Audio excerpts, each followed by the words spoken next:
magluto naman tayo ng paksiw na isda.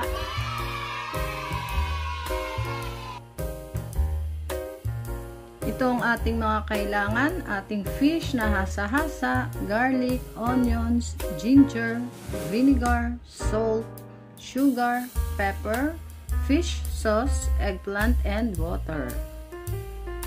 Okay, sa isang kawali, ilagay natin yung ating fish na hasa-hasa.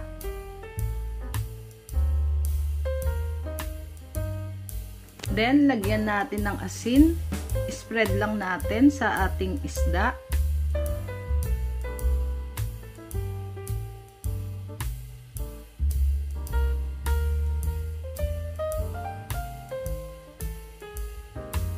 Okay, next naman, lagay na rin natin yung ating garlic.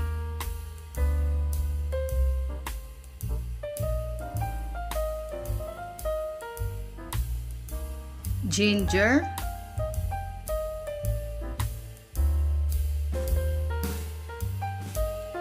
Lagay na din natin yung ating onions.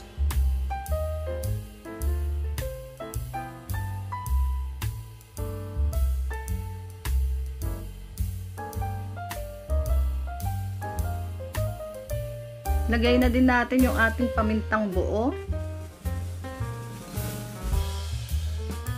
Lagay natin fish sauce. Sugar. Isama na din natin yung ating siling haba. So yan, ilalagay na din natin yung ating eggplant.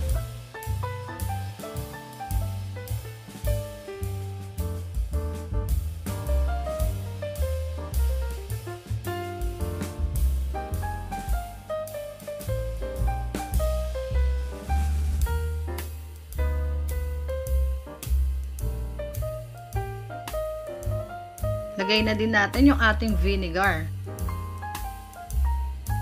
At syempre yung ating water. Okay, pinagsama-sama lang natin lahat ng ating ingredients. At ngayon pwede na nating isalang. Okay, lutuin na natin yung ating paksiw na isda. Takpan lang at antayin natin kumulo. A few moments later. Okay, kumukulo na yung ating paksiw na isda.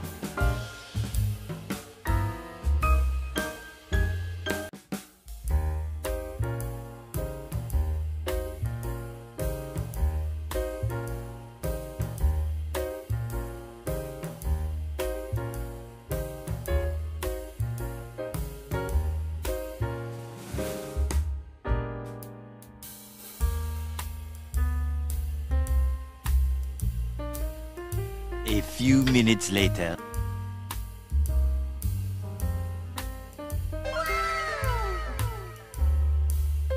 So ayan, akin lang babalik ta rin ng dahan-dahan yung ating isda.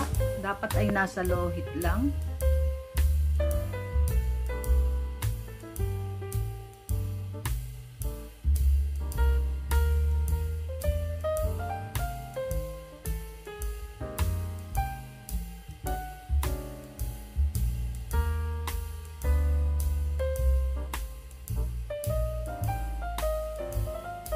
Then, takpan natin ulit. Antayin natin kumulo pa ng ilang minuto. A few minutes later. Yes, luto na ang ating paksiw na isda.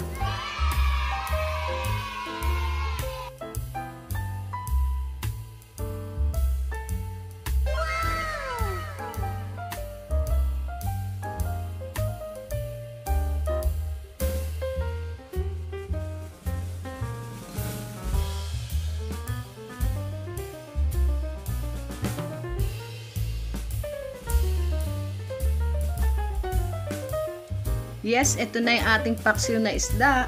Napakasarap at napakadali lang lutuin. Ito na ang ating paksiw na isda. Kainan na!